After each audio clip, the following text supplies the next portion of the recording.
जय श्री राधे। आपका बहुत बहुत स्वागत है। क्या आप जानते हैं भाइयों को राखी बांधने की परंपरा की शुरुआत कैसे हुई?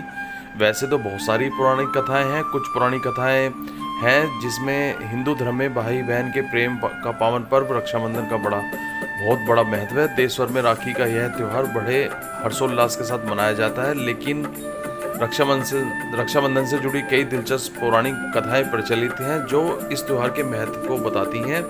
चलिए जानते हैं रक्षाबंधन की पौराणिक कथा है, जो कि नंबर 1 पर मैं बताऊंगा आपको कृष्ण और द्रौपदी की पहली राखी। महाभारत के अनुसार शिशुपाल का वध करने के बाद जब श्री कृष्ण की उंगली में सुदर्शन चक्र वापस बैठते वक्त उनके उंगली में और कलाई में चोट लग गई थी, तो द्रौपदी ने तुरंत ही साड़ी का पल्लू फाड़कर कृष्ण जी की कलाई पर बांध दिया। भगवान श्री कृष्ण इससे बहुत ही प्रसन्न हुए और उन्होंने द्रौपदी को जीवन भर रक्षा करने का वचन दिया। जब पांडवों कौरवों के बीच द्रौपदी को जुए में हार गए थे, तो कृष्ण जी ने उनके सम्मान की रक्षा करने का वचन को बहुत ही अच्छी तरीके से निभाया।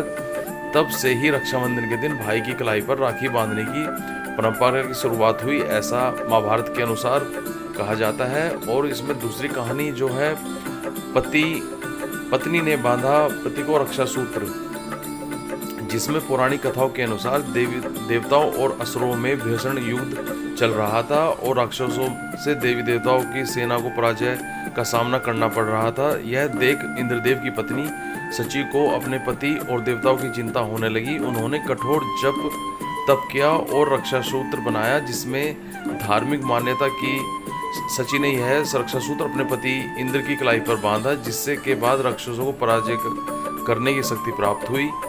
इंद्रदेव की पत्नी सची ने रक्षाबंधन के दिन उन्हें रक्षा सूत्र बांधा था, इसीलिए इस दिन राखी बांधने की परंपरा की शुरुआत हुई।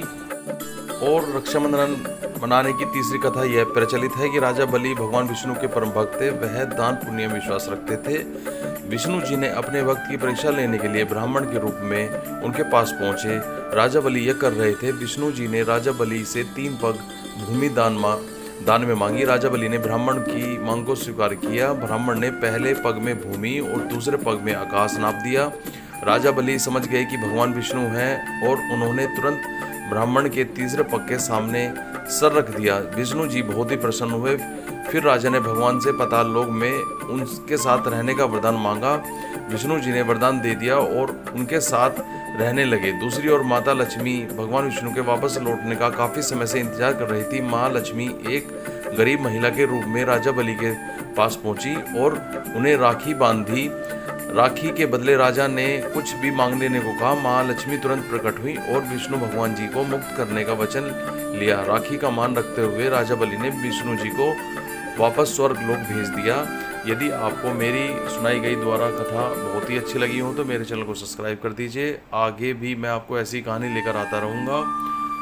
बहुत बहुत धन्यवाद। जय श्री राधे, जय श्री राम, जय हो सनातन धर्म की। बहुत ही धन्यवाद।